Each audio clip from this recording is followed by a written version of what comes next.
Assalamualaikum, selamat datang anak-anak. Kita belajar lagi yuk. Kali ini kita akan membahas tentang pendekatan dan model-model pengembangan kurikulum. Pada materi kali ini kita akan membahas mengenai 7 pembahasan. Yang pertama, model humanistik. Yang kedua, model subjek akademik. Yang ketiga, model rekonstruksi sosial. Yang keempat, model teknologi. Yang kelima, model pendidikan gerak. Yang keenam, pendidikan petualangan. Dan yang ketujuh adalah pendidikan kebugaran.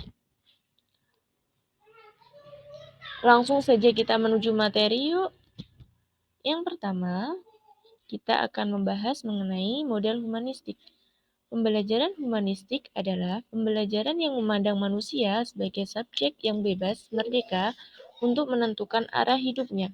Manusia bertanggung jawab penuh atas hidupnya, serta dan juga atas hidup orang lain. Pendidikan yang humanistik menekankan bahwa pendidikan pertama-tama dan yang utama adalah bagaimana menjalin komunikasi dan relasi personal antara pribadi-pribadi dan antar pribadi dan kelompok di dalam komunitas sekolah. Yang kedua adalah model subjek akademik. Model kurikulum subjek akademik adalah model kurikulum tertua dan sangat praktis untuk disusun, mudah digabungkan, serta mengutamakan isi atau subject matter, yang merupakan kumpulan dari bahan ajar atau rencana pembelajaran. Isi pendidikan dari kurikulum subjek akademik ini diambil dari setiap disiplin ilmu. Yang ketiga adalah model rekonstruksi sosial. Model rekonstruksi sosial adalah suatu model yang lebih memuaskan pada problema-problema yang dihadapi dalam masyarakat. Model ini bersumber pada aliran pendidikan internasional pada rekonstruksi sosial di dalam kurikulum, dimulai sekitar tahun 1920-an. Pada rekonstruksionis tidak mau terlalu menekankan kepada kebebasan individu. Mereka ingin meyakinkan siswa-siswanya bagaimana masyarakat membuat warganya seperti yang ada sekarang dan bagaimana masyarakat memenuhi kebutuhan pribadi warganya melalui konsensus sosial. Yang berikutnya adalah model teknologi. Model teknologi adalah representasi suatu masalah dalam bentuk yang lebih sederhana sehingga lebih jelas mudah untuk dikerjakan. Dalam metode ini terdapat korelasi yang positif antara ilmu pengetahuan dan teknologi. Perkembangan ilmu pengetahuan akan berdampak positif terhadap teknologi yang dihasilkan.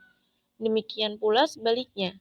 Kemajuan teknologi juga berpengaruh besar terhadap perkembangan ilmu pengetahuan dan juga terhadap perkembangan model konsep kurikulum. Penerapan teknologi dalam bidang pendidikan, khususnya kurikulum, adalah dalam dua bentuk, yaitu bentuk perangkat lunak atau software dan perangkat keras atau hardware. Yang selanjutnya adalah model pendidikan gerak. Model pendidikan gerak atau movement education adalah salah satu model pembelajaran yang diarahkan untuk membantu anak dalam mengembangkan gerakan-gerakan dasar, khususnya untuk siswa sekolah dasar.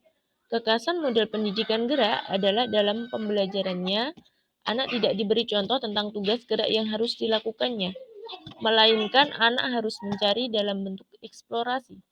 Tugas guru adalah memberikan pertanyaan tentang gerakan yang harus dilakukan oleh mereka. Yang berikutnya adalah pendidikan petualangan. Pendidikan petualangan merupakan suatu proses yang berbasis pada aktivitas yang distrukturisasi menggunakan lingkungan alam atau lingkungan buatan untuk mengidentifikasi kekuatan dan kelemahan interpersonal dan intrapersonal individu atau kelompok. Dan dari kesadaran ini mampu mengembangkan perkembangan person yang positif. Yang terakhir adalah pendidikan kebugaran.